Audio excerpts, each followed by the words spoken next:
ఈ రోజు ఇక్కడ చెప్తా ఉన్నారు వారు రాకూడదు వీరు రాకూడదు అని పోలీసు వారు చెప్తున్నారు. నేను అడుగుతున్నాను, ఐపీఎస్ ఆఫీసర్ ఇక్కడ ఉండే డిఎస్పీ, ఏఎస్పీ అలాగే ఎక్కడ కూడా ఉన్నారు జిల్లా కేంద్రంలో, వారికో చట్టం మాకో చట్టమా? నీకు నిజంగా కూడా కొంతమంది నాయకులు ఈ నియోజకవర్గంలో ఉండకూడదు అనుకుంటే ఒక ఆర్డర్ ఇవ్వండి, ఒక జీవో ఇవ్వండి. ఇతను ఈ తప్పు చేశారు, ఈ నియోజకవర్గంలో ఈ సొంత జాగీరు మాదిరి ఇక్కడ మాత్రం చేస్తా ఉంటే చూస్తూ ఊరికే ఉంటుంది ఆ వైఎస్ఆర్ కాంగ్రెస్ పార్టీ.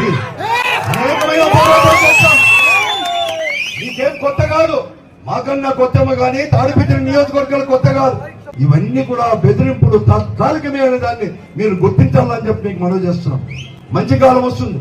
జగన్మోహన్ రెడ్డి గారు అదే విషయమే చెప్పారు. ఒక దిక్కు మనం ప్రజల్లోకే పదాం, కార్యకర్త అందరూ కలిసి ఐకమత్యంగా నాయకులు అందరూ కలిసి ప్రతి ఇంటికి కూడా వెళ్దాం.